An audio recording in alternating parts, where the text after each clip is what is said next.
Down by the bayou, where the willows weep, ghost hum blues while the gators creep. The moon's got secrets it's dying to show. Welcome, child, to Strange Darkness Radio.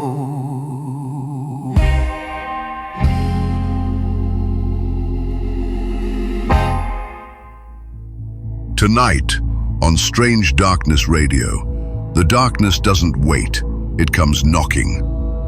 Bonus host Kyla Jackson joins Bobby Washington and special guest Mike Fernandez, a man whose fascination with the unknown began when he was just 12. A Ouija board cracked open the veil, and horror films only pulled him further in.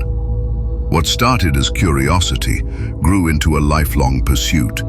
Ghosts, UFOs, cryptids, and the strange folklore whispered across cultures. But Mike's encounters didn't stay in stories.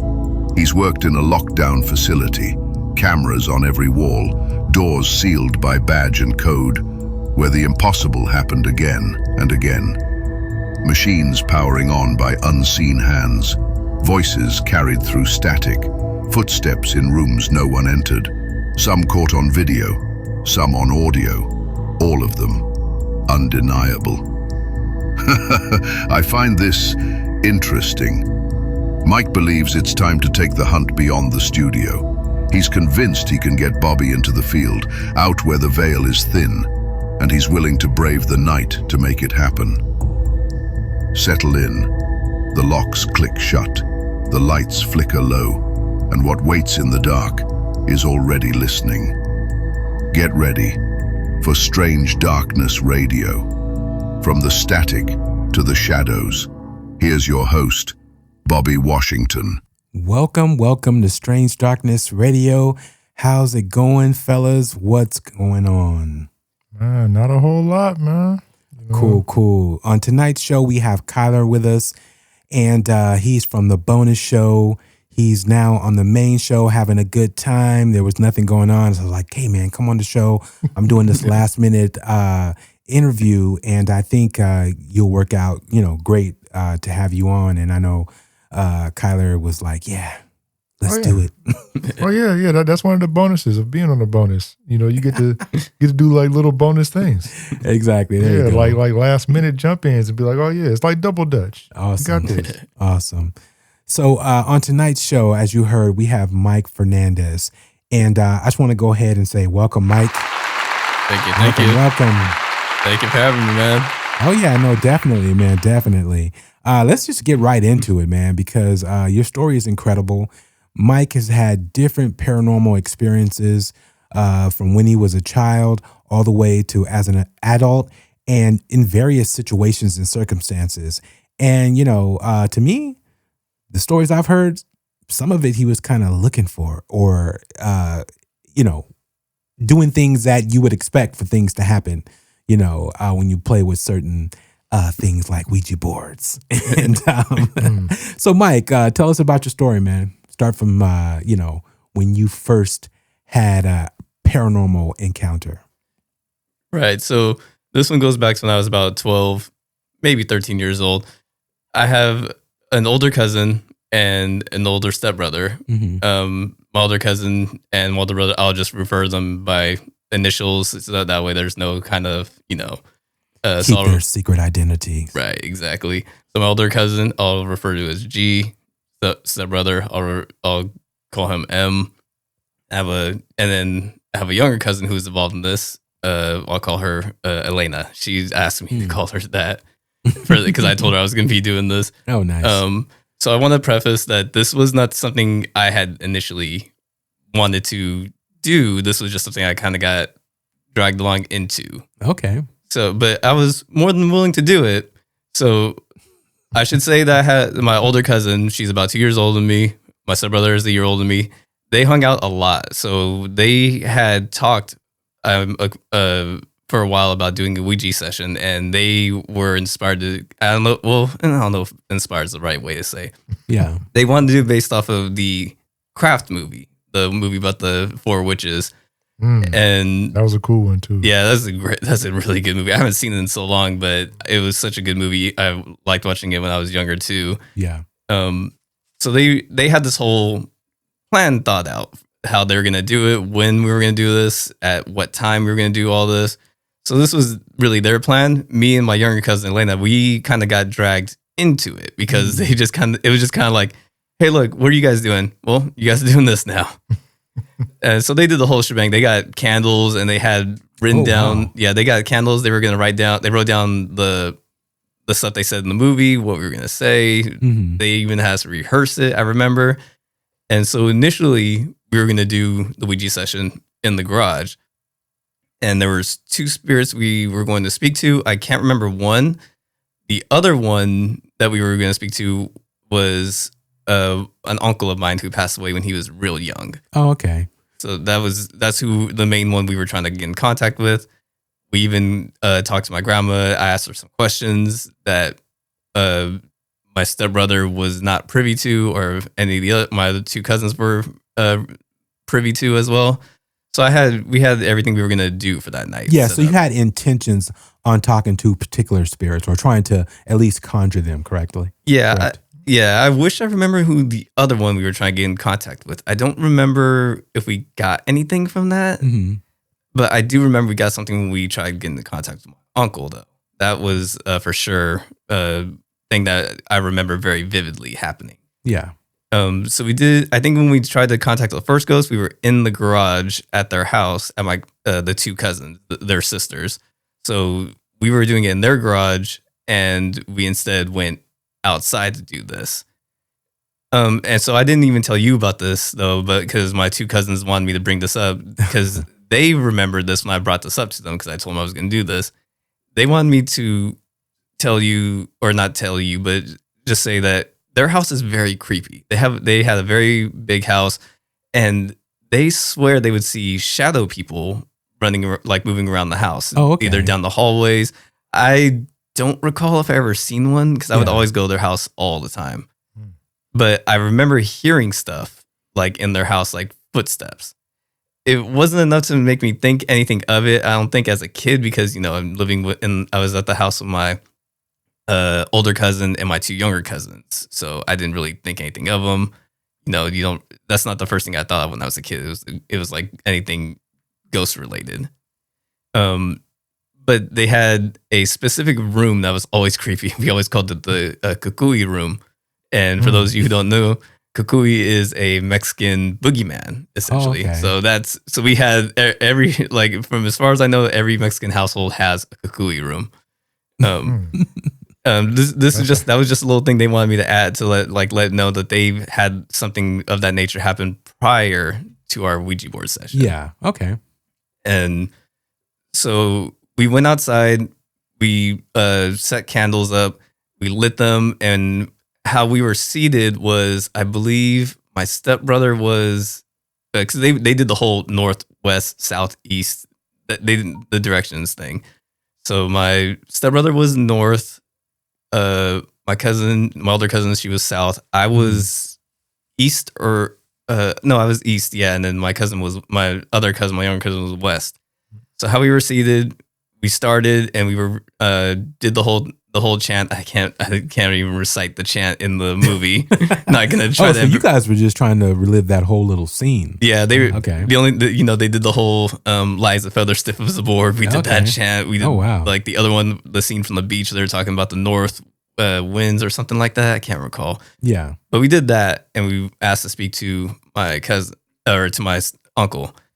And I want to preface this that, like, I trust both my cousins and my stepbrother to not, because again, this was something my stepbrother and my older cousin wanted to get right. Yeah. So I couldn't see them really faking this or messing with us, because if they did, they would have came clean with it that same time. And my younger cousin was kind of a little bit tentative about doing this, because we were telling her we were told exactly what we were doing, so she was kind of like, tentative about wanting to do this. Yeah. What age were you? I was, like I said, 12 or 13, just about. Okay. And then so that would make my other cousin, she was probably like 14, 15. And then my stepbrother, either 13, 14. But my younger cousin was like 9 or 10. Oh, wow. Yeah. Yeah. Like traumatized. Yeah. Exactly. Oh, man. So we did the whole thing. And I couldn't feel like something was pulling. Again, if they were pulling it, they were doing a really good job at faking it. Yeah. But it didn't feel like that. You can feel when someone's pulling something, if that makes any sense, because you have your hands on the planchette, we're moving it. It moved too smoothly from what I remember. You mean it moved too smooth for it to be like somebody actually trying to? Yeah, you can feel it. Yeah, you can feel like when someone's like pulling it with their two hands on or pushing Never it. had that experience. Only in my AI footage have I done that. Maybe I'll get you Ooh, I don't maybe. know. We'll see, man, but I don't know. I don't say Carolyn would say that same thing, but we'll see. I think the more the merrier. That's when you'll actually want to try, possibly want to try it. So we were playing for a while. My cousin, she, I believe, had questions that she asked. I don't recall what her questions were, but I remember the two questions I wanted to ask. Mm-hmm. One, I asked how old he was when he passed away. Yeah. I can't recall the age that was said, but it corroborated what my grandma said when he passed away. Mm-hmm. And then the other question that stuck with me was we asked him his name. Yeah. So when we asked him his name, he spelled out his name, but then he added at the end of it, Junior. Oh. And that was something that was kind of striking to me because I didn't even think about it because he was a junior. My grandpa's name, he has my grandpa's name. So it didn't even click to us until as we were going along. And then partway through the Ouija session, we had asked, where are you? Yeah. And then it spelled out between M for my stepbrother and E for my cousin Elena. And I understand we were outside and it was cold, but my stepbrother, he kind of like looked between him. And at this point, my little cousin is getting a little freaked out because it's just that it's sitting between the two of them. Yeah. And so he reaches out and touches the space between them, like the air around there. And he like whipped his hand back. I remember that so vividly. He whipped his hand back. He's like, why is that so cold? Like right there. And we're outside. So if it was cold, we would all feel like incredibly cold. And he said his hand was like cold enough to rip his hand away from that area. Wow. That's wild. That's actually the first time I actually heard something like that. I actually had not really heard about, like somebody like literally like reaching into a spot.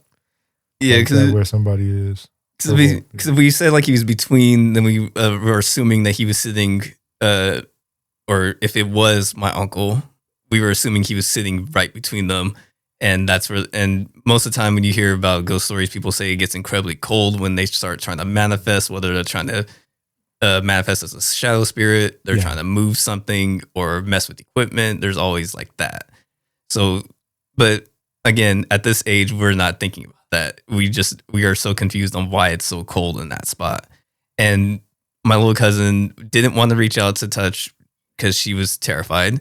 And so at a certain point, we were her older sister, my cousin G, was like, okay, we'll stop. We'll end it. We'll say goodbye. But then right before we did, my youngest cousin, he walks out and he's probably 2 or 3 at this point. It's my cousin's little brother. Yeah. He walks outside and he goes up to us and he asks his older cousin or his older sister, G, can you make me some cereal? I'm hungry. And we were like, yeah, we're going to stop playing the game. We didn't tell him what we were doing. Not that he would understood at this point.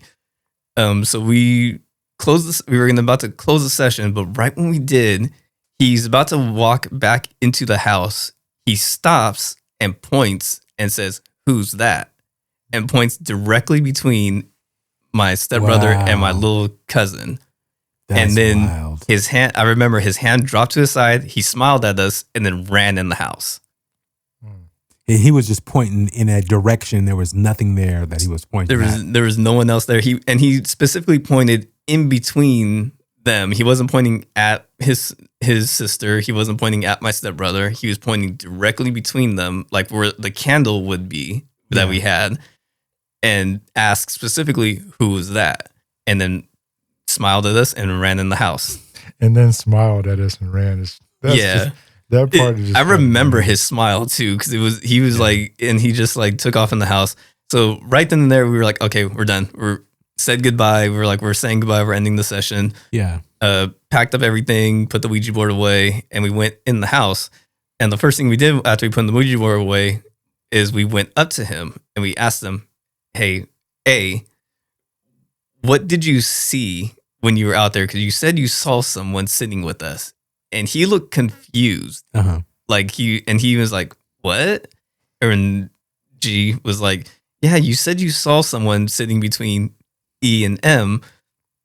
Who was it? Like, what did they look like? And he said, and to this day, he doesn't remember any of this. Yeah. Because you're 2 years old. You're not going to remember this. Yeah. And so, but at that time we were trying to ask him so much, like, what did they look like?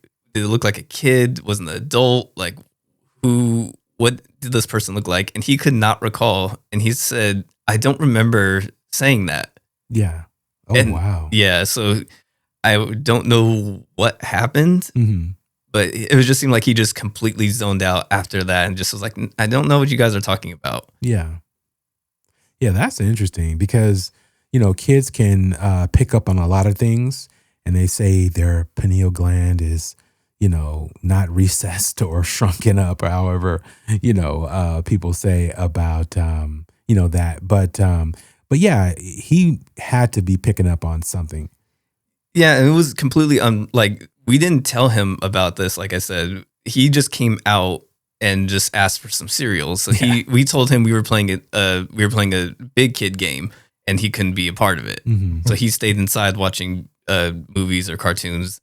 So the only time he came out was to ask for cereal. And at this point, both my aunt and uncle were, I believe, working night shift jobs at this point. Okay, I was going to ask, where were the adults? Because you guys... Yeah, so because chilling with a Ouija board outside.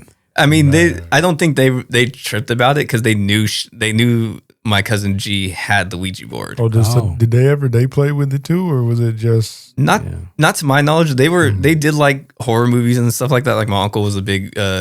horror guy as well. He liked horror movies.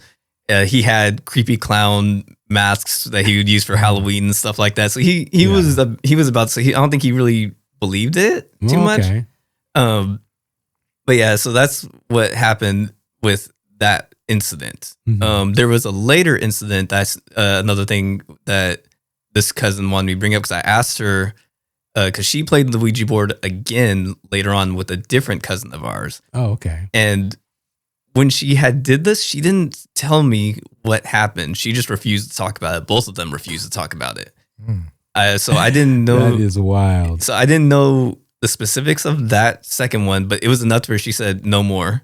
And it wasn't until recently I asked her about it, and she said they played with it, nothing happened. But later that night, she had a very vivid nightmare of the Ouija board in her nightmare, and it was glowing.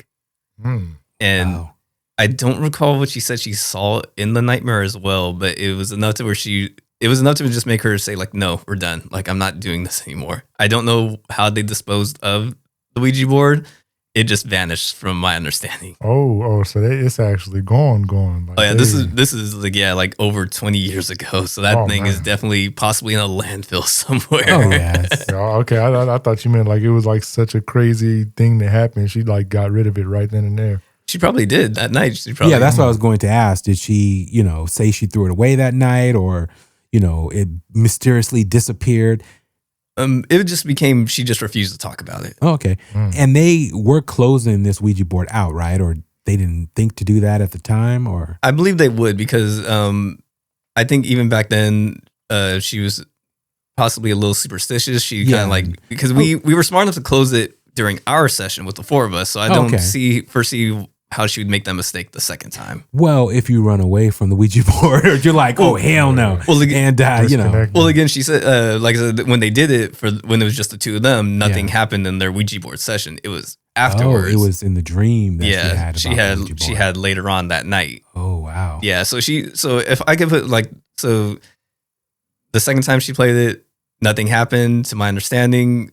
They packed up, said goodbye, put it away, went to sleep, and then she had that nightmare.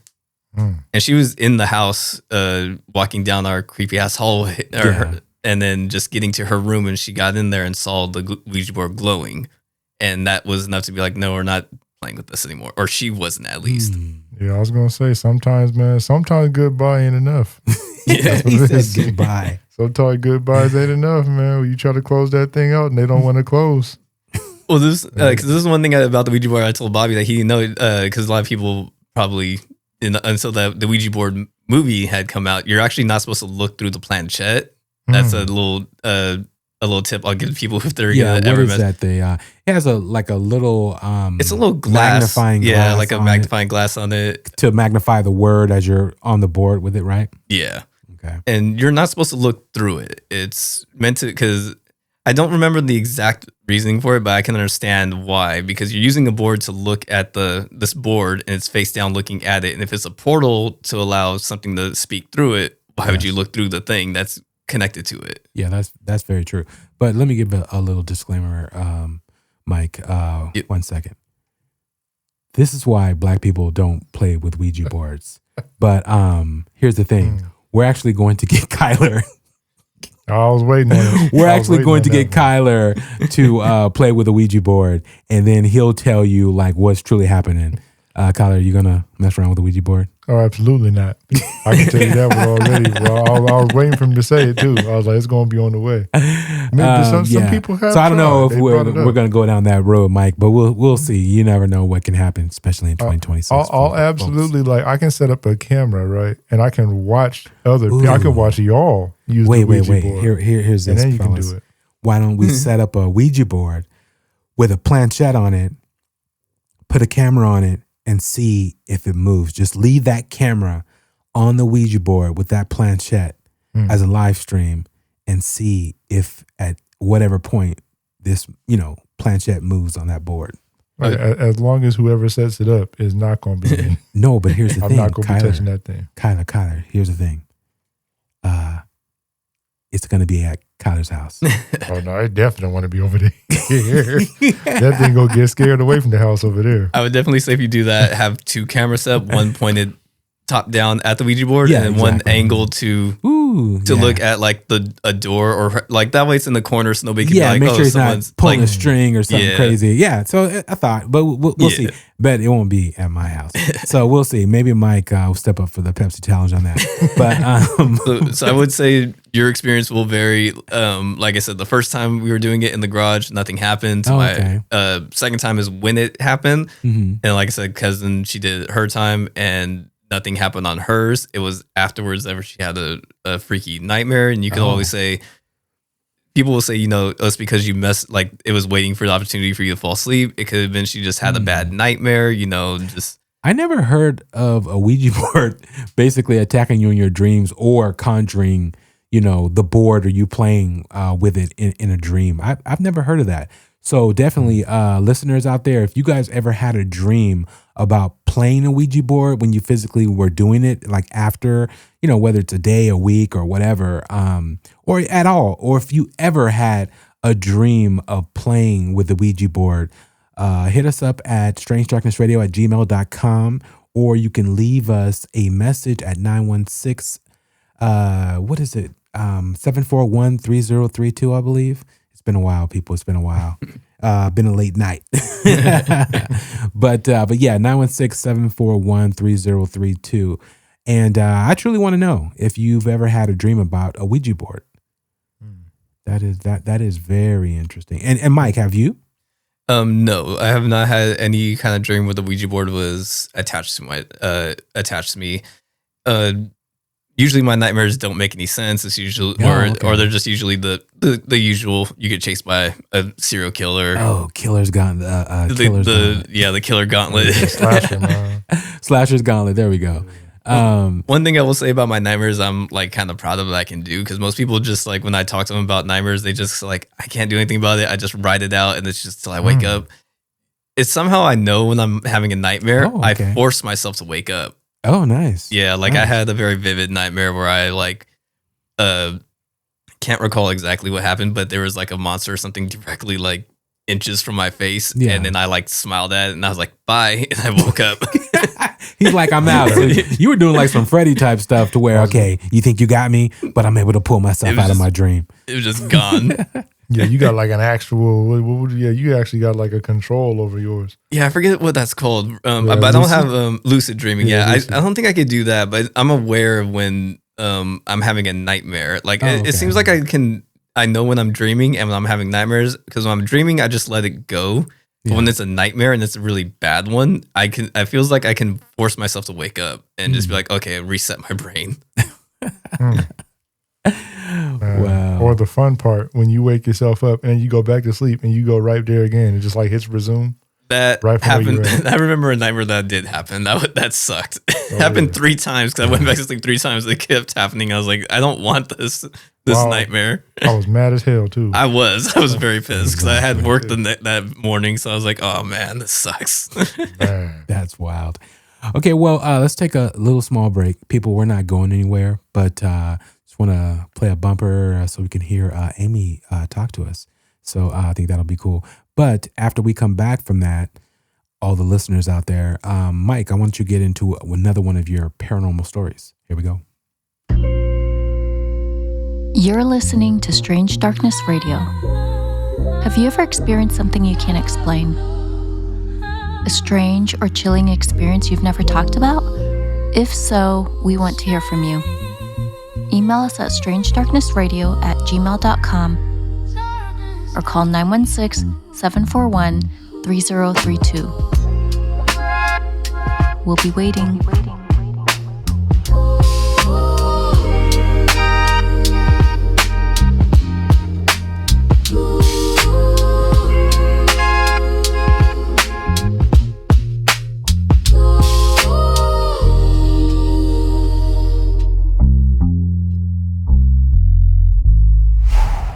All right.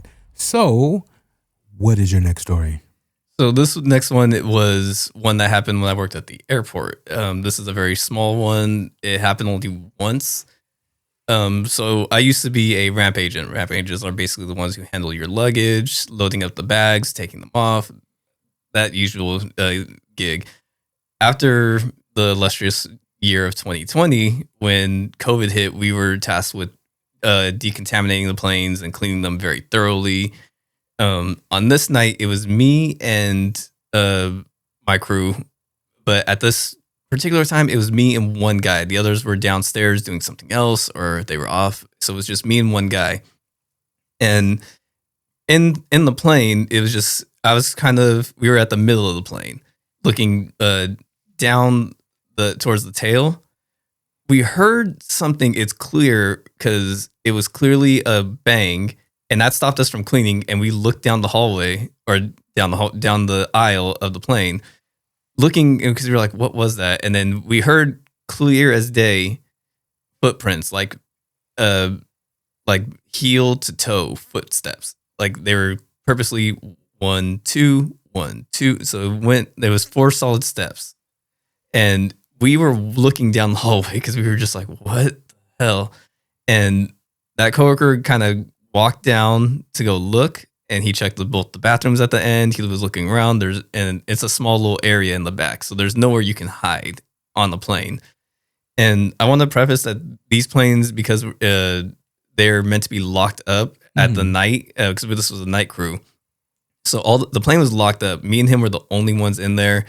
You can't open the back doors because they usually have the alarm on them, or this one did for us because it had an alarm on them. If you open it, then the little slide comes out. Yeah. And it's very loud. So there's no way nobody could have been back there. And it was coming from back there. we both heard it. We even like talked to each other. I was like, yeah, I heard the bang and I heard the footsteps. And to get in the plane, regardless, you have to come through the jet bridge. You need a badge plus a code to put in. So not just people can just walk in there. And if it was a little ajar and someone got in, we would have found them anyway because we were decontaminating an entire plane. So there was no places for you to hide. And that was the only incident I had working at the airport, at the international airport I was at. Yeah. Is this the Sacramento International Airport, correct? Yes. Okay. Was it an old plane or like was it? Yeah, that's what I was going to ask. I'm not entirely sure. It wasn't brand new, but it was definitely one that has been in service for a while. And it was the regular, regular Boeing planes. Okay, I was thinking because what do they call them, like echoes of some sort that may be kind of there. Like you'll say it was like people who frequently flew around and different things like that, and it'd be like an echo of that person. Yeah, deaths can happen in plane from just someone had a heart attack. There was like something of that nature, so it could have been that. But again, we didn't really want to jump to ghosts immediately. It was kind of like our immediate thought was someone was hiding on the plane. We possibly missed them. Someone's like, or maybe like there was someone from TSA was like in the back checking something. So that was our first thought. Yeah. Sorry. Oh no, sorry about that, man. I was gonna ask, like, as far as like the whole like kind of energy echo that's there, would someone have to have passed away for that to exist, or could it just be something that could exist because it was like the person was frequently there and it left behind? Let's say like them. Let's say they just weren't there that night or something, but that echo was left behind by that person. It possibly could have. It's if someone has passed away, unless we're going out to like ask about it, they're not going to tell us if someone passed away on the plane at any point. It's the same thing when you kind of buy a house. Like realtors don't want to really tell you someone died in the house, but if you ask them, then you're like, all right, I have to tell them that someone passed away in the house. That's interesting. Okay, I meant like even with them being alive, not dead. Like some, like the echo of a living person. I see what you mean. It could have been a worker because it was at the back of the plane, or it could have even been a passenger who's used the bathroom, came out, but because how the carpets, it's not really carpet. It's just like, because at the back, it sounded like they were stepping on the actual hard surface at the back of the plane. Because like I said, you can clearly make out like footsteps. And again, I don't like to jump to. But paranormal. you guys investigated and checked to make sure no one was actually back there, correct? Yeah, because there's at the back of the plane, it's very cramped. There's nowhere you can hide from. It's literally just the counter where the flight attendants use to prep foods and stuff like that. Mm-hmm. And then there's the two bathrooms at the end of the hall or at the end of the aisle.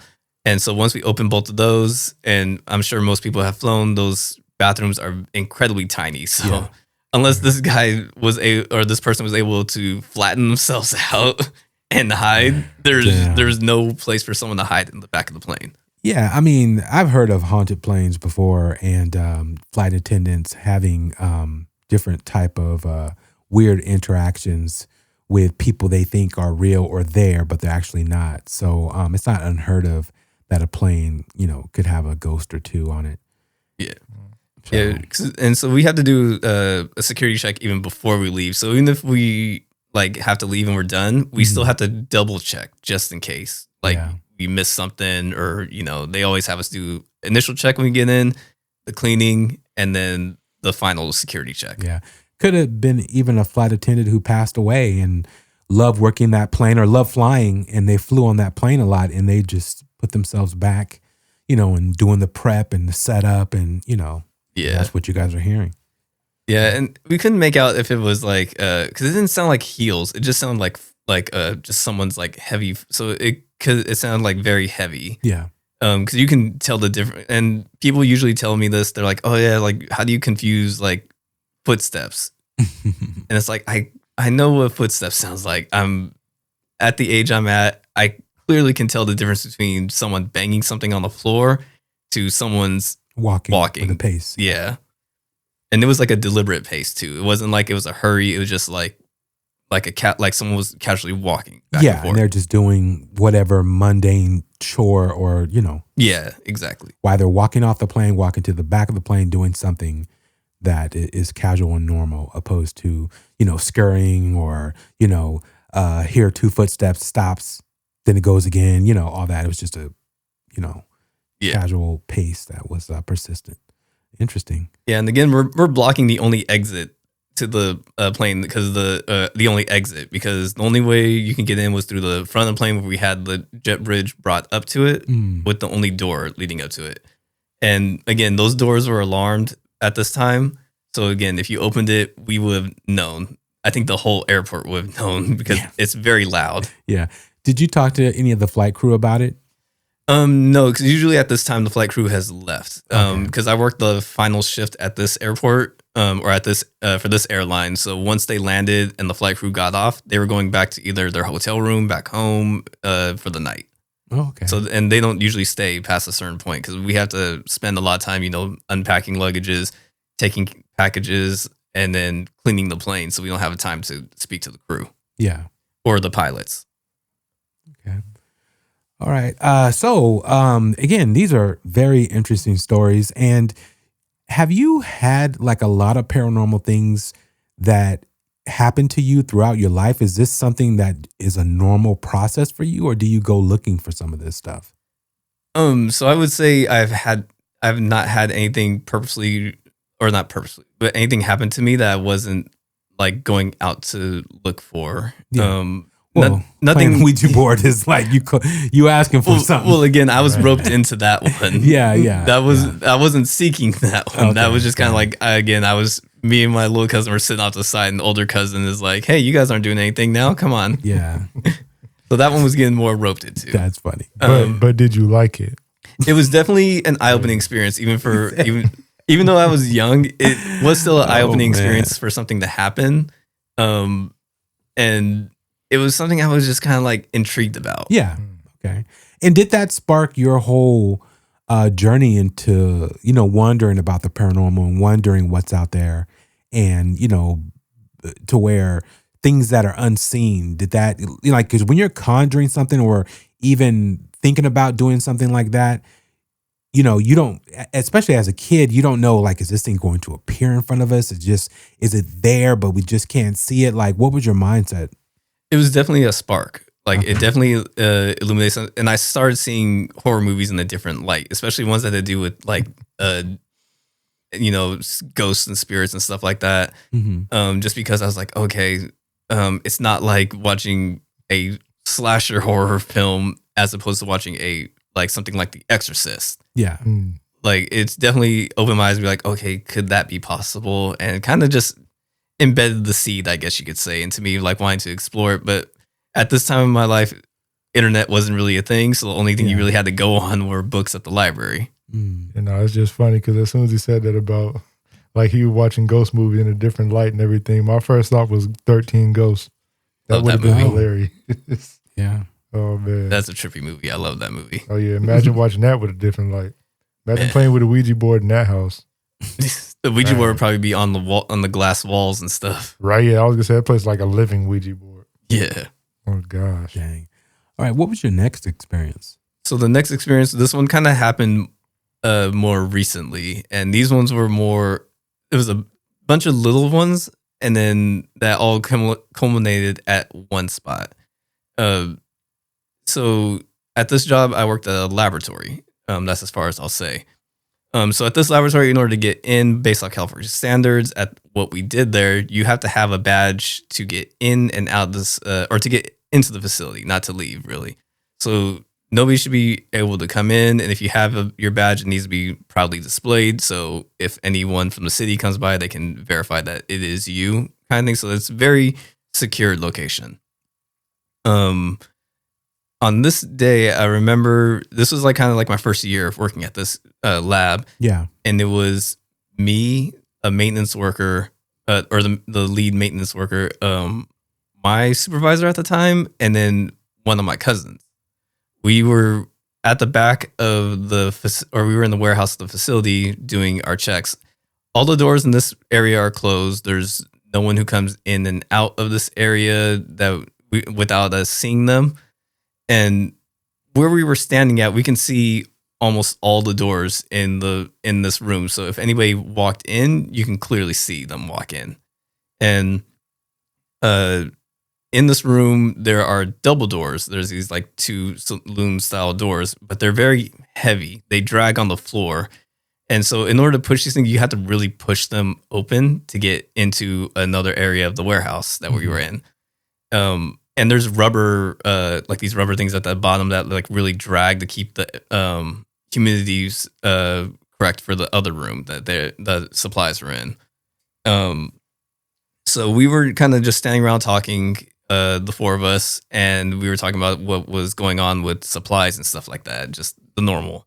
When one of the saloon doors, only one of the door, it was the door on the right, had opened, like fully opened, like someone was pushing it open, and it stayed like that for a while, and then it slowly closed.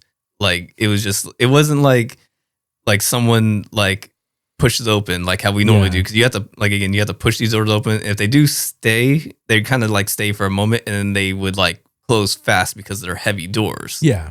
But this one just like deliberately like slowly closed, and we're watching it happen. Wow. And again, I'm not, well, I do believe in the paranormal. I don't immediately always jump to ghosts all the time. Okay, that's So good. To Be skeptical. Yeah, on it's- what you're seeing and what you're hearing, what's happening. Yeah, and then we messed with it, of course. We were like, push the door, and Trying to recreate that and situation. And even again, if someone said like, you open a door, the cross breeze or whatever they call it, when someone like, you open this door over here, this one moves. Again, these are heavy doors that requires you to really shove these doors open. So it wasn't like someone opened another door. If it did, it would crack a little bit because it's like, okay, pressure change.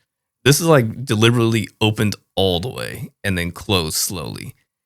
And so we messed it. Like I said, we were Trying to recreate that. We were like shoving both doors open. And when you try to open the door on the right, the left door kind of moves a little bit because it's being pulled a little bit from when it's opening, which was weird because we were like, oh yeah, why didn't the left door move if the right door opened? Yeah. That would only happen if you hold the left door closed as you're pushing the right one, which makes no sense why you would do that if you're going into this specific room. So that was one. And again, we were just kind of confused by that happening. And so the next incident that happened was one with, I was in the room when this happened, but it didn't happen to me. It happened to one of my coworkers. Okay. On this day in this room we were working in, it was me and this new guy who started. I'll call him F, just for the sake of the story. And he's cleaning up for us. Like, we're getting the room shut down for the day. Everybody was done. I was at the work computer, checking logs, making sure everything looked good for the day, making sure we made no mistakes, that kind of thing. Yeah. And he's a good distance away. By this time, everybody else had left. It was just me and him. And it's a wide open room. There's not a lot of places you can hide in this room. And again, there's no one that I know that would just that were going to walk in there and mess with us. And if they did, they would came out and be like, hey, we were just messing with you. Yeah. And you're a supervisor also. So it's not like they would mess with their supervisor in a situation where, oh man, let me play these games with you and not get in trouble, or, because again, this is a serious laboratory and everything. Yeah. So I was a senior tech. So I was like, senior tech. Okay. Yeah. So I was so it's kind of like, it's a fancy way of saying you're the senior worker here. Oh, okay. Got it. So I was in charge of the room when my lead was not in the room. Got it. And so it was just me and him. And in this room, we had everybody else, all the other workers had left. So it was just me and him. He was cleaning, and we were good, I would say, like about 10 to 20 feet away from each other at this point, because he's like on a good portion of the room. And all of a sudden, because I heard him walk up to me, and he grabs my shoulder, and like I look at him, and he looks a little spooked, and he's like, what? Yeah, he's like, did you touch my back earlier? Ooh. Or did you touch my back just now? And I was like, where were you at? And he points to where he was. And I was like, bro, I was over here. If I touched your back, you would have heard me running back to the computer where I was at. You would have seen me. I'm not that fast, so you would have clearly seen me. That's funny. And he said it felt like someone like touched, like open hand touch. It wasn't like someone did this. He said he could feel each individual finger of placed someone on his back. And I would like to preface, this guy's like kind of a big dude, and he was kind of guy you're just like, I know I'm not gonna mess around with you like that. Like I don't know you like that to be playing a prank like that on you. Yeah. And to my knowledge, nothing else happened to him after that. Wow. So he actually got physically touched. Yeah, he said physically like someone touched him, and he first instinct was to come up to me and ask me for verification. I think he even knew like it wouldn't have been possible for Mike to have touched my back and make it all the way back to where he was. And the shoes we had to wear were either you had to wear lab shoes or like something of that nature, and they're very squeaky. They will hear that in a upcoming video in a little bit, but yeah. And so when he tells you, you can hear movement or hear him coming or walking across whatever, one step, if he makes, you'll hear it, and you'll hear that in a little bit in a video that we have for you guys that he's going to narrate. But go ahead, Mike. Yeah, so that was something that occurred in the room I was in, but not to me. And the one that actually I caught was, as you were just mentioning, was a video I took. And I would like to preface that when this happened on this day, the power got knocked out in our facility. Okay. And so this was a weekend shift crew. It was me, my lead, our translator, and like 4 other of our workers. And I want to preface that they were all female too. I was the only man in this entire facility at this point. And we were the only crew at this facility at this time because we were trying to cut down on making people work weekends. Yeah. And so when this incident happened, you're the only one in the building, correct? I'm the only guy. Yeah, the other two male in the building. So the 4 ladies, they left for the day because the power got knocked out. We had no work for them. So we were like, hey, you guys can go home early. And then so it was just me, my lead, and my and our translator who were using their laptops because we couldn't use the work computers because they were shut off. And at this point, when the facility power gets knocked out, you can't badge to get into the building. So once you leave, you're gone. You can't come back in unless someone lets you back in. Yeah. And so I was asked. So we called my manager, told him what happened. He told me specifically, he's like, hey, go do a sweep of the facility. Make sure nobody's like didn't come in to do last minute work or someone's not where they're supposed to be. Yeah. So in the video we'll play. I'll explain as we go along that, but at this time, it's just me walking around because I'm like, oh, I'll just shoot a creep, just so I can show the other workers, like, yeah, the power got knocked out. And so the other 2 workers, my lead and my translator, are in a completely different room, and they were working on their laptops to finish up to like check over everything before the power got knocked out. Okay.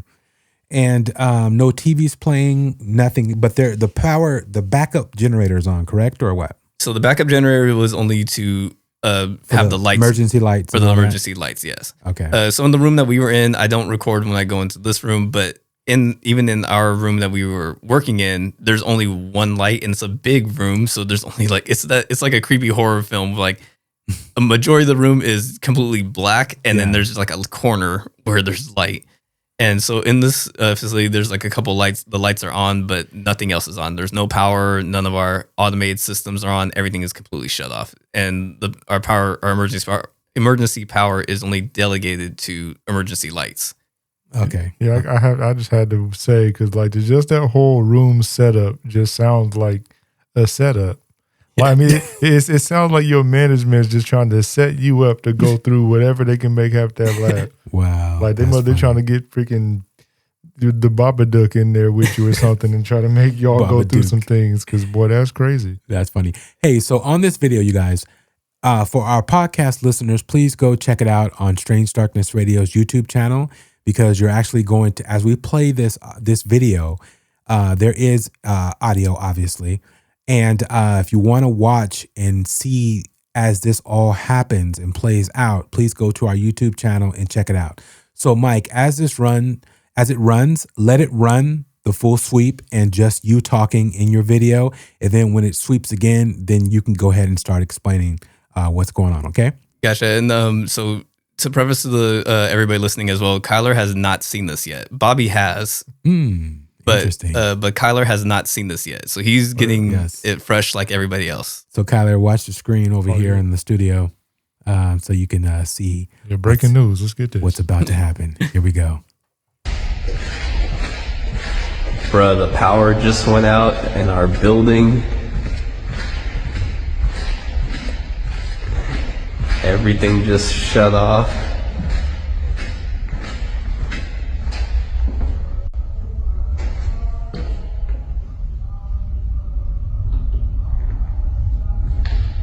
What the hell was that?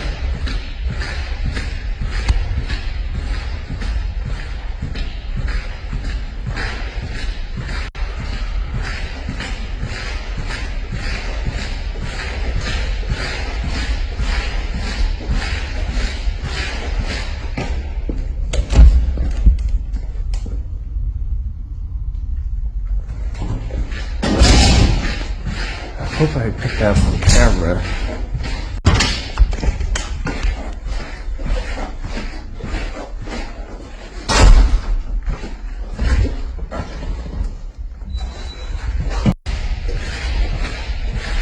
Bruh, the power just went out in our building.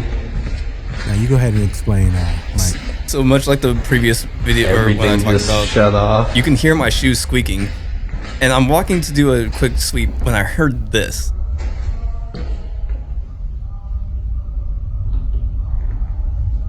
And in the audio, you can't tell, but was for me, there's a clear direction of where it's coming from.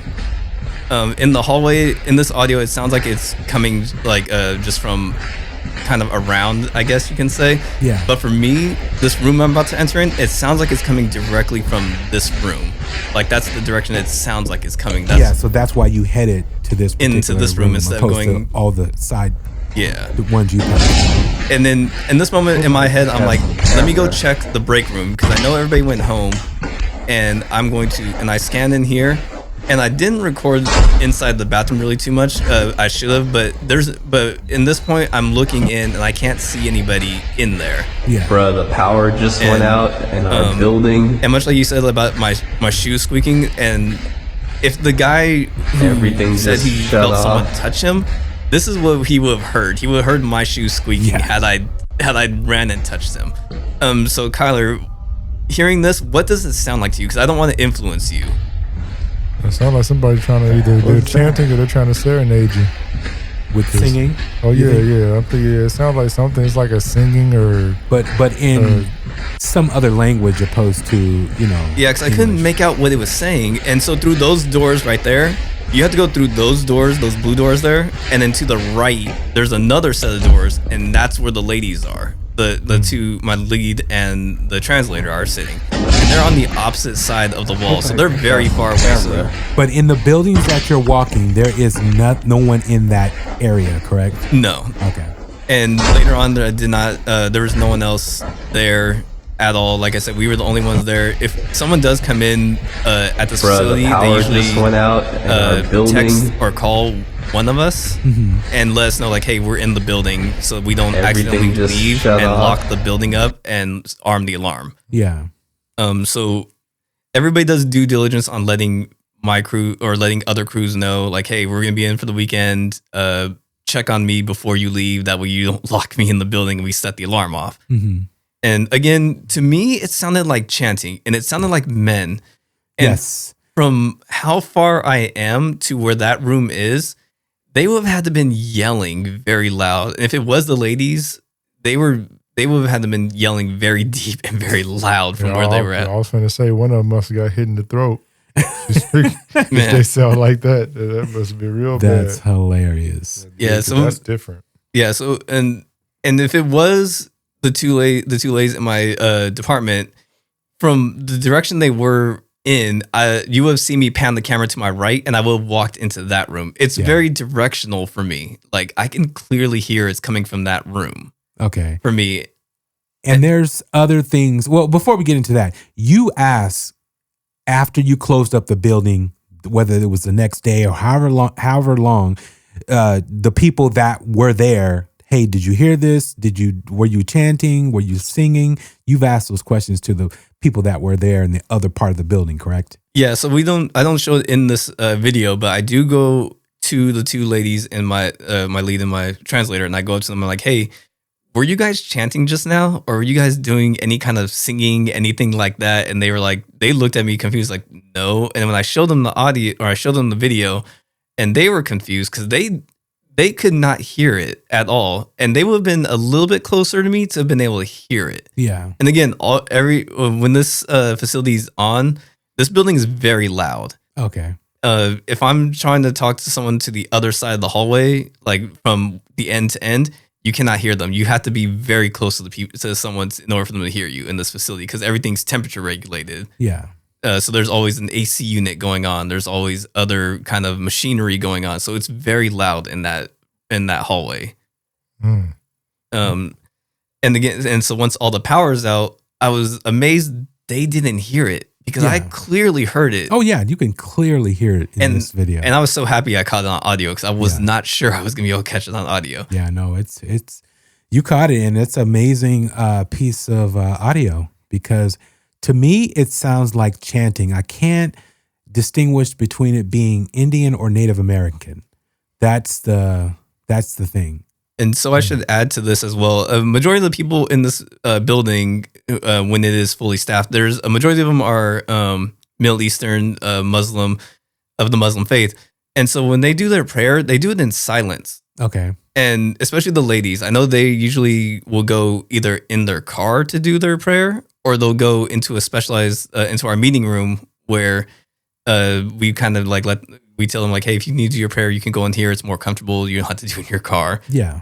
And I know these four ladies very well. I've worked with them for over a year. And so for them to be shouting to that degree of doing a chant is very abnormal.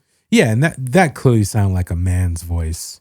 And that's what it sounded like to me. Yeah. And then it sounded like a deep baritone. Or not deep, I would say. It was just sounded. You can tell deep. It wasn't baritone deep, but it was deep. Yeah, and that's how I was able to very well tell it was a male voice. Yeah. Only one person I showed this to said it sounded feminine, which I was like, I don't hear that. Yeah.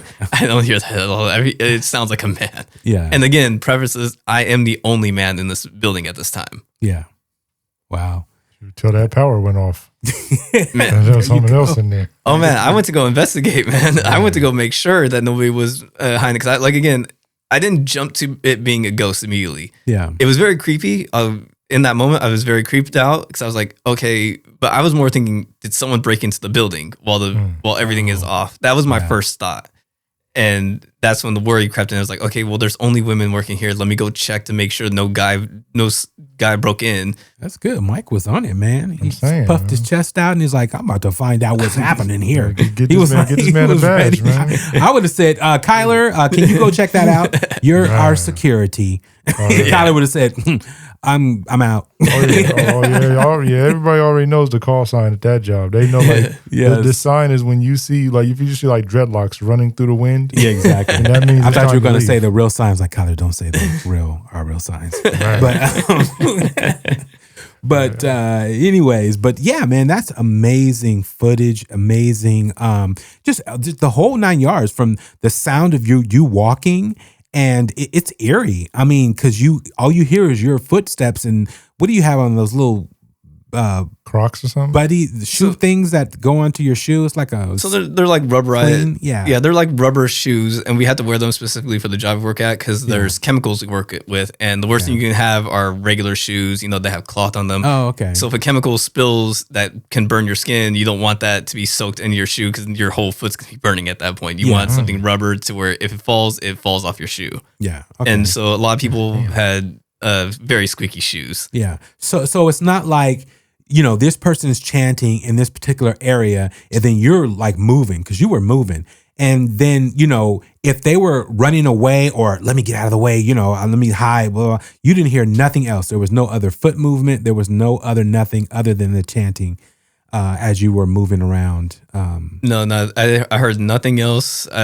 again, if the ladies in the room, they were seated at our desk working on their laptops because there was no reason to move around because it's a dark. Because the room they were in was again very dark with only one emergency light above them. Yeah. So there's no reason to be moving amongst a very dark room, and especially they're trying to get this done so we can just leave and go home. Exactly. At this point. I'm going to play this one more time for our listeners and our YouTubers so they can check this out. Bruh, the power just went out in our building. Everything just shut off.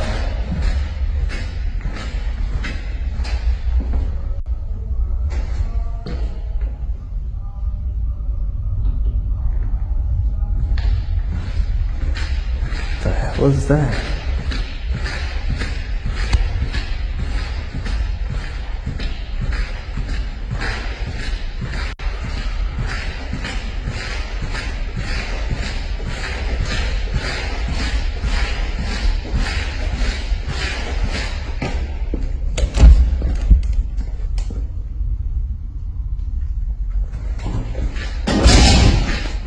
I hope I picked that up on camera.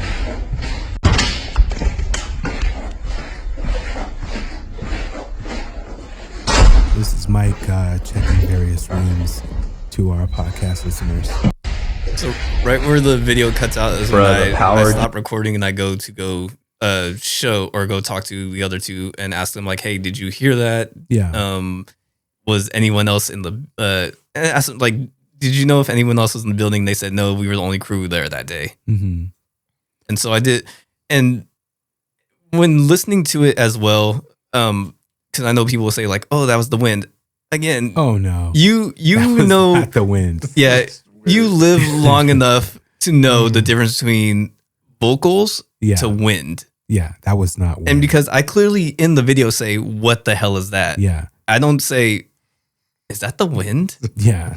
The wind is dancing through the air duct. Because it has it has a change in octave, like it's going up, down. Oh like, yeah, exactly. I'm glad you picked up on that. Yes. Yeah, and that was the first thing. And that because when I whip around to look down the hallway, I take a minute to just stay and listen to it, to let it go for a bit. Mm-hmm. And then that's when I start walking. I'm like, wait, that doesn't sound right. Let me go investigate. Make sure nobody broke into Mike's the like, building. we got a homeless person here. Man. You should have had a walkie-talkie, man. I could see it. Hey, can I get some assistance here? I mean, especially if they're going to have you go investigate and sweep the building off. So yeah, you should have something with you. Sweeping the building. You got to just carry the beating stick. What now? Security baton. Carry the beating stick. That is too funny. Yeah. But man, yeah, again, great information, great video footage, great audio, and unreal. So people, if you can distinguish what that is or you can make it out, please hit us up at strangedarknessradio@gmail.com and let us know, let Mike know. When this video goes live on YouTube, please leave comments below about what you think it is. We would love to get your interpretation on it. If you speak a certain language and you're recognizing the cadence or what is being said, please let us know.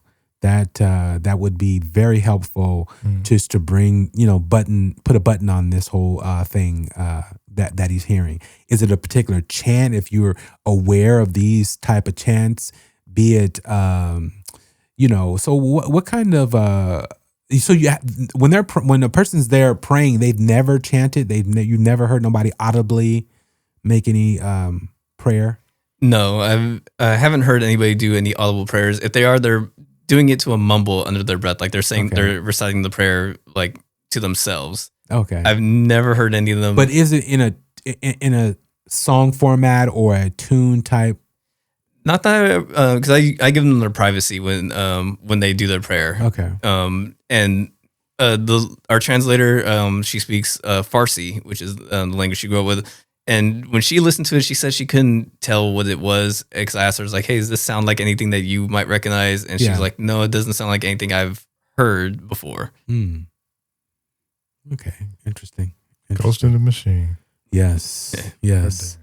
So, and again, you had a couple of other. We're going to wrap up here pretty soon, but you had a couple of other incidents that happened in this lab or area, and hopefully, you can tell our listeners about another incident or two. But with that being said, before you do it, do you think it's the facility or the area, the actual ground that the building is on? So I'm not entirely sure because I don't know what this facility was exactly used for. I want to say it was a meat packing facility because in certain areas of where I worked at, there are drains on the floor. And to my knowledge, a lot of meat packing facilities have those, so, to clear up like any of the blood or anything like from the meat or anything like that, or like they're washing the floor. Because they were we had one area in the back too that was a freezer, and we converted it into being another area for the lab. Okay. Whether or not something happened, whether someone had died on this area or anything, or even around the area, we're not privy to that information. Okay, got it. But there were 3 that I can recall. One was the maintenance worker because he has access to all the cameras and he can arm the alarm from where he lives if he needs to. And actually, if you want in the video in that lab coat room I go into, he had caught on video. I had seen it. I don't have his information to be able to ask him about it or if he even has it anymore. But no worries. But you saw it, correct? Yeah. So in the video that I saw, there's a camera in that room above the door I go out of into the break room. There's a camera that's up there that looks down and out at the lab coats. And again, the thing to preface in this video for security reasons based off California law, there's alarm systems that are motion censored in there. So if someone goes into the room, the cameras will turn on immediately and the alarm will trigger because especially after you set it, it's meant to do that. So on this day, he had got an alert on his phone, and in that lab coat room, one of the ones at the far left started moving on its own, and the camera even picked it up and alerted him, motion detected, and it started recording. Wow. And he had the video for a while, and I seen it. It's very creepy because you just see it just start shaking. Yeah. And in this room, it's completely closed in. There's only 3 doors that really lead into this room, and they're all closed. And if someone was walking through, you would have to go through. So you would have to go through the entranceway to get into the building, another door to go into our office area, and then another door to go into the lab room. Mm-hmm. And then even if you don't go that route, you have to go through entryway, into the break room, into that door that I walked through when I was checking. So there's multiple steps you have to go into to get into that area. And the fact that none of the other cameras triggered a motion sense leading into that room was creepy enough. Yeah. Wow. That is interesting. Man, got jackets moving around on their own and everything. You kept on going back to this place, huh? I worked there for almost 5 years. Oh, wow. And the maintenance guy who has access to all this stuff, he was one of the ones who witnessed the first event that I had talked about with the door. Mm-hmm. And he's not a big believer in the paranormal either. So when he investigated, he was like pushing it, and he went full maintenance guy. He's like, okay, maybe I gotta like tighten the hinges or something like that. What in the world? I mean, That's hilarious. Yeah. He thought that would the wind walk into the lab coat room? He had no explanation for it because again, it's a fully closed in room. There's only doors that lead in there. We don't have the AC running to that room because most of the AC is being powered to the other rooms. Yeah. So there's no reason to have the AC going on in that room. And there's no windows in there either. And so it's very confusing of why these moved because they shouldn't have moved. And they're very, in the video, if you guys look at the lab coats, they're very packed close together because there's a lot of people that work in this laboratory. Yeah, just like our lab, they're in the coat room, all those things are together. It's hard for anything to move in there. You know. But what was the next one? Something with the thermometers or something like that. Yeah, so there was one of our guys. He was our guy who mixed some of the chemicals for the facility, and he was going into a specific area of the building to go check some of the material we were working on. And there's these little blue squares that are set inside the inside with the product to make sure the temperature is correct and that these don't get damaged or spoiled in any way. Yeah. And I remember me and him talked about it, and because he said that something happened with the temperature, it went from like the temperature it was supposed to be at, and it dropped considerably. Oh, wow. And he went on this day to go check, and it wasn't where he had set it. And again, there's a camera that faces into these doors that look in. So if someone moved it, he would have known when it happened, and there would be a timestamp for him to verify. Yeah. And he found it in the area it was not supposed to be in. And that caused him concern. And I want to say he did another one happen to him later on. I don't remember if it was him or one of the other guys who told me, but they said when they had set it up and he was messing with something else, the little blue square was flung across the room. Oh. Like someone smacked it. Yeah. And it creeped him out, of course, because he was the only one in that room at that time. And he said that was the only time that's ever happened to him. Yeah.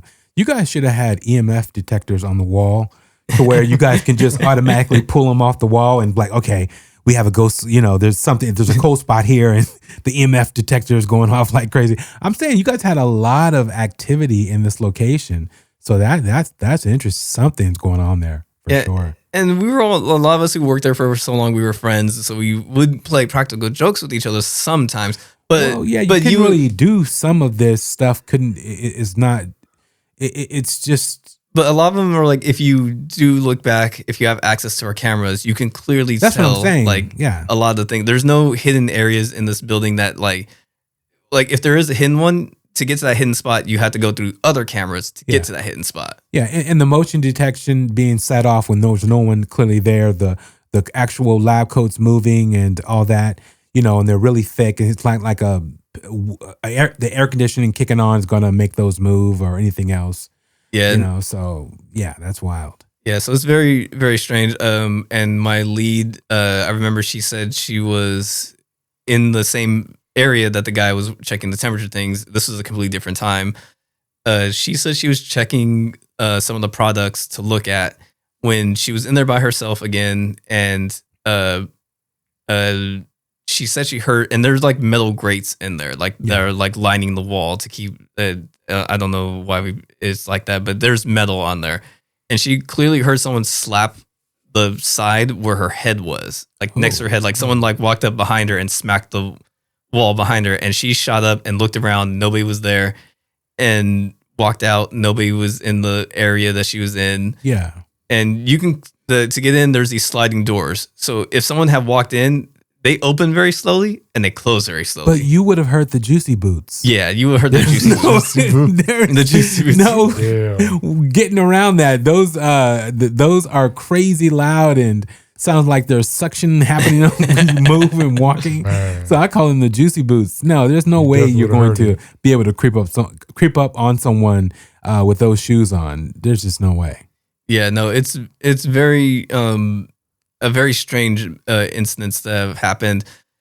And that was the last thing that like really occurred that I was aware or that happened to me was that picking up that audio. After that, I didn't really catch anything. I didn't have any weird experiences afterwards. You never felt weird or uncomfortable?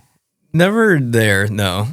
Even when I worked by myself there, because I knew the facility was badge and key to get into everywhere, I knew I was kind of... Well, from humans. Yeah, from humans. but again, my whole thought process is when I'm going through my days, I'm more scared of the living than I am the dead. That I say that all the time, my brother. I say that all the time, especially when we go out. When we go out, I'm gonna be more worried about our I won't say our homeless population, but people who are not housed exactly. That you got me in the woods someplace, and next thing you know, some madman jumps out. But They called it, was a regionally challenged for a second. that was recently challenged. It was something like residential. It was something they were trying to do. You know, Oh, doing instead of using that term. Yeah, like instead of just calling them homeless, there was the term they were trying to use. So I'll say I'll say it as a thing, like, because I agree, because I heard someone say this and I agree. Yeah, A desperate ghost is going to try its best to get your attention. for sure. A desperate human, however, Wow. is a completely different thing to deal with. You might Man. become a ghost. So you just Yeah. got to be careful when we go. I say 2026, man.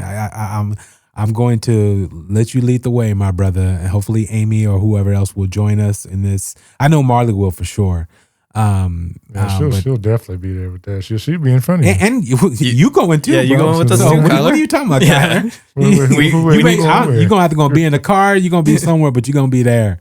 So I told you I'll be this sitting though. is the SDR experience. We're all going to partake upon the toke, and it will be interesting. You know, because you know me, man.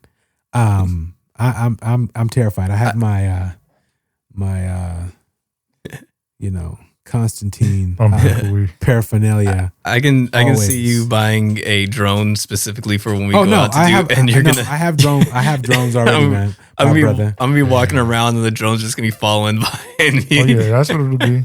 A drone with a little microphone on Hey, it. Congress, we It'll be need right to enact DGI and get them back on board in the U.S. because do not take the drone from with this drone technology. But I love my Mavic Mini or my Mavic Mini Pro, whatever it is. But we definitely will be flying the drone out to these locations for sure. So people stay tuned on YouTube for this footages. But we'll be having a good time. We'll see. We'll see what we see. I see things. Seeing I'm things is excited. fun.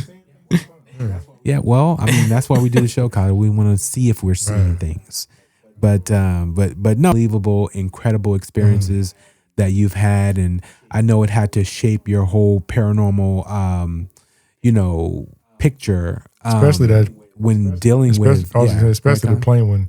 That one actually, I like the other plane one was definitely a good one. enclosed, tight area still. So Yeah, because especially with working at the airport, it's more taken seriously because with everything that happens, it's a federal property. Yeah. So really messing around is not something that's looked upon nicely, and especially because we're considered to do security checks to check for anything that someone may have left behind that's not supposed to be there. yeah, but even playing pranks, I mean, you trying to get your job done and keep it moving. But and again, you guys checked and searched. There was no one hiding someplace. There was nothing that could have created that sound outside or on top of the plane or any of that stuff. Now, again, much like everything else, it's directional. You can tell when something's happening. It sounds like it's happening above the plane, below the plane, and down the aisle, because these planes are very hollow, so you can hear directly where the sound is Especially when coming there ain't from. nobody Yeah, else for in sure. there really, too. Like if it's just you guys and it's not like a whole bunch of other people. It was a very comedy moment because we both froze, and he was kind of closer to, so I could see him, like his head pop up from between the seats, like from where he was Was cleaning. this walking away or walking towards? It sounded like it was walking from right to left of the plane. Oh, okay. Still, was he really? That's what it sounded like. So I have other things that people have, like other family members or friends have told me. I had I don't know if you would classify it as cryptid, but there was a very creepy thing that happened when we went camping. We have a cryptid story. that I didn't tell you about. Maybe it was said very maybe. strange. So again, that's the one thing. If I said someone's like, "What would you want to be real?" I'd be like, "Cryptids." Just let certain let's cryptids, let that happen. I 'cause want you that to know be what? real. You know, some of them things what I done heard about. Nah, I don't need them showing up. You know, Yes, if you want, we can save that one for let's definitely another save it time. for another time for sure. I think you're gonna hear a lot from Mike moving forward. Go ahead, Mike. What's up? I forgot. There is one other the thing that lab, happened. So this was at a house I was living in. So this was another cousin that I was staying with. We were staying in the south end of Sacramento, and so there was a house they lived in. It was very old. It was a very old house that we were staying in. I had just moved in with my cousin, my aunt, and her husband, and my room was upstairs, where I stayed in. His room was downstairs, and then my aunt's room was upstairs. Hers was like a couple Yeah. feet away from my door. And I don't remember the series of the timestamps of these. But I remember my cousin had just bought a dog, and he was out this day. I don't know if he was at another friend's house, if he went to an event or something like that. So I was dog sitting for him this day. I was downstairs in his room because I didn't want to bring the puppy all the way up to my room. It's a very small dog, so I was like, I don't want to carry him up the stairs, down the stairs. We'll just stay downstairs and just hang out in his room. And where his room is, directly above him is where my aunt's room is. And my room is directly above a kitchen area, or by a garage. So where we were sitting, I could hear from above me, clear as day, footsteps. Again, this sounds like footsteps walking from my aunt's room to my room. And my first thought was, again, we're staying in the South area. The South in Sacramento is the most is generally known to be ghetto. So I thought someone broke into the house. Yeah. So that was my first thought. And so I went to the kitchen, grabbed a knife, and just kind of went up, making myself known, like, hey, I hear you're upstairs. I'm like, if you don't make yourself known or leave right now, I'm Mike's going hand in hand. going to stab you. So I was going up. So I went to my room first, and I checked around. Nothing behind my door. And my room was very small. And I had just moved in, so I didn't have a lot in this room. It was just really a bed, my boxes of stuff, and my bag of clothes. So I checked behind my door, in the closet, and I didn't see anything. So then I went to my aunt's room. I was like, okay, it sounded like it came to my room, but I'm going to check my aunt's room anyway, just to be sure. And so I went in there, didn't find anything, looked under their bed, looked in their closet, everywhere. I couldn't find anything. And it was very strange. As I'm walking down the stairs, I'm like, I clearly heard someone upstairs. And in order to get in the house, you have to either go in through the front door, which if you open it, it's a very heavy door and you can hear it. And we had bells on there too. That way, if you open the door, it jingles. Yeah. You can hear the door open. And you can hear everything from his room. So I would have heard if someone walked in through the they would have to been sneaky enough to get in through the door, walk up the stairs, the creaky stairs, and get into my aunt's room very quietly, and then decide like, oh, you know what? I'll make myself known and walk from room to room. Crackheads do magical things too. Just don't. They do some magical I've things. seen one lean like Michael Jackson in his what is that video where he's wearing the white suit? Yeah, Smooth Criminal, and he was asleep. So, but yeah, go ahead. Sorry. It's like it. And so this same cousin, I wasn't here for this for these ones. I was told these ones later on, whether I was living with him at this point or this happened before. So it was my cousin and one of our friends. They were chilling in the same room, and they heard the same thing I had heard: footsteps leading from his mom's room to to my room or the empty room. I don't know if I was staying here at this point, but they heard it clearly, and they both went up to go investigate. And we're probably at this age, we're probably like in our mid-20s at this point. So we're grown men at this point. And so they went to go check, didn't find anything either. And that was just kind of it. And the next thing that happened to both of them, the same two, they were hanging out in his room. My cousin was sitting on his bed. Our friend was sitting on the floor, just kind of on his phone. And my cousin saw someone walk from left to right of his doorway, going from our living room area to our kitchen. And he immediately went to go, he was like, hey, did you see that? And our friend was like, no, I didn't see that. So they went in the kitchen, and you can't go anywhere. The kitchen is one way in, one way out. In order to go in there, you would have to go back out the same way, which is through past his door, which he immediately walks out, walks to the right, doesn't see anybody. And he described her as being an old woman with white hair and a blue dress. Oh, snap. And this was full apparition. It wasn't ghostly. It wasn't shadowy. It was like solid looking. He said it clearly looked like a person. Like it wasn't like he can clearly make out that it was an old woman. And after this incident had occurred, because I didn't know about both of these until later on. I knew about the footsteps one, but I just can't recall when. So this next one was the friend of ours. His little brother had came back in the town to come hang out with us. Okay, you moving rapid fire because I want to get into this lady one sec. Did you guys ask your grandmother? Did anybody pass away in this home? Is how old? Any information on the home itself? So I don't know if he followed up with it. I know because this house belonged to his family for a long time. Yeah. To my knowledge, so this house has been in his family for a while. I don't know if anything. Or he asked any questions or anything like that. Okay. Not to my knowledge. And when I asked him about it later on, he didn't make mention of it. He because I wanted to verify with him all this. So that's what he saw go into the kitchen and it was very freaky. And much like me, he's skeptic. Yeah, he's trying to figure out what's going on or was it. But he believed it was a real person. Like he didn't. It wasn't like, oh no, I think it might have been a shadow figure. I think it might have been, a trick of the light, or maybe I was just tripping and thought I saw a person walk by. But that's being very descriptive that he actually saw this. Yeah, I trust him very much because he's very much like if something happened, he's very much like, what was that? Like he will go investigate, much like I did. He went to go see immediately. It wasn't like he saw it and they were sitting on the bed like, I don't know if I want to go look. He immediately got up and was like, who was that? And then walked in the kitchen to go. What homeless person just wandered in or maybe someone's older, got the wrong house and, the doors are unlocked. So yeah, kicked interesting. Down to get inside.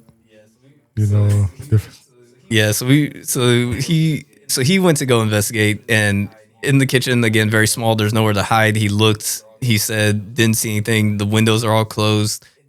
So it had no explanation of how or why that happened. And so this goes into the third thing that happened in this house that I was aware of. And this had to do with, again, so the friend that was there, this is his little brother that came back into town, and we were hanging out with him.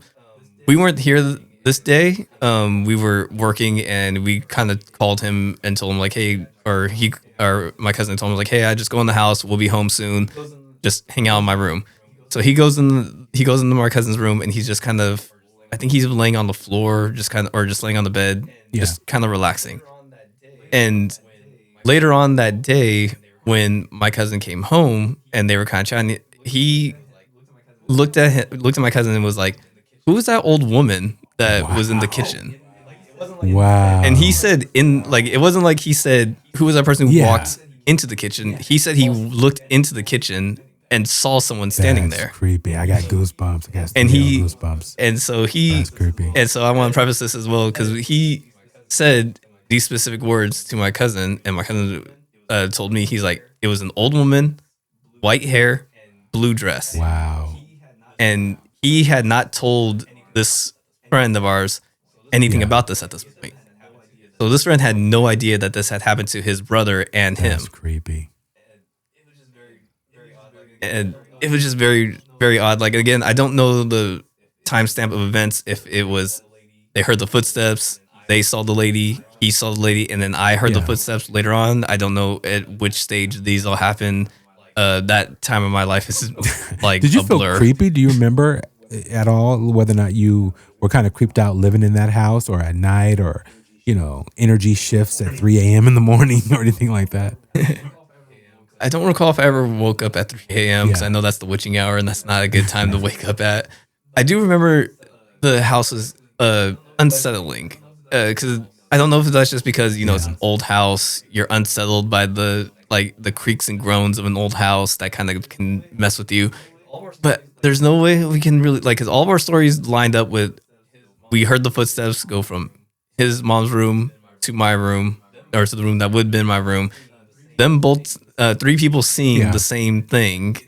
And then, it was just very, and none of us really told each other about these things. We kind of, told them after, and then I want to say my friend, when he saw the lady, that's when we kind of put everything together, the stuff we all heard or experienced. I don't know if my aunt had anything weird happen to her. Her husband, unfortunately, has passed away, so I had no way of asking him. But I don't know if she had anything. But I know she would. She's more believable into the supernatural stuff. Well, stay tuned. Ask her, and then get back to us. Stay tuned, people out there. But and I have other stuff that happened with like other family members that they've given me the okay to talk about. But we can always let's do that. Do that another time for sure. And again, say, man, you got a whole kind of.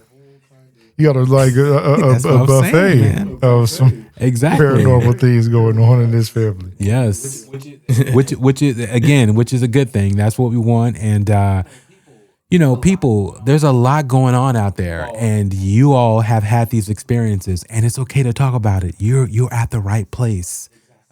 Exactly. You're in a safe spot. This is the safe spot to talk about such things that go bump in the night, or shadows that linger, or full body apparitions that appear, just willy-nilly for whatever reason, or stories that you heard, when you were younger, or, that were passed down from, your elders and or grandparents.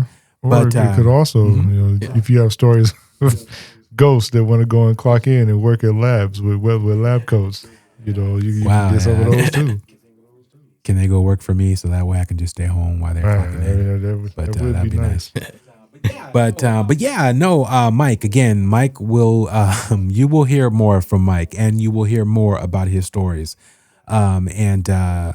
This has been a great night of paranormal, stories and experiences, Mike, that you've gone through and that your friends and loved ones have experienced. And again, thank you for definitely sharing your story. And I can't keep iterating this more than what I am. You will hear more from Mike. I don't want to let you guys know right now, but you will hear more from Mike for sure. But Mike, how was it? Being on the show and all that good stuff. This was definitely a great experience. This is my first time ever doing a podcast and doing everything at this level. So this was I would say I'm very nervous. You gotta relax, man. You gotta relax. Going with cool, chill. but going with the flow of everything. Once you just started talking, it just went like everything just kind of locked into place, and everything just felt so smooth. And I very much enjoyed this experience. So yeah, man. I don't want to let the cat out of the bag, but you got to get comfortable. Just relax, because it's you're gonna be doing this a lot. I see it in your future, and I'm not a fortune teller, and I don't have any powers or any of that. He's stuff being modest, by the way. He can tell a fortune or two. He tried it once or twice. You know what? I have a tarot deck in here somewhere that's not open. Mm-hmm. No, it's just sealed someplace in this studio. But yeah, no. Again, great stories, and again, there's more to come. I am probably too relaxed because I'm extremely tired. I'll let you YouTubers know and podcasters know that, last night I was out until almost 2 a.m. helping my son move. So I am extremely tired. So you are getting a tired Bobby on this particular show, Mike. And that's why we got to have you back like 100 times to make up for the tired Bobby. And Kyler is supposed to be, coming with the quips and the jokes and all the good stuff. But no, I love it because you were listening to what was going on, because this man has a lot of experiences, and you're not haunted, but for whatever reason you're around hauntings or people who've had experiences which are awesome. But again, you were in the location on those last 3 stories that you told. Though you were living in that situation and that was happening around you. 1 involved you, 2 didn't.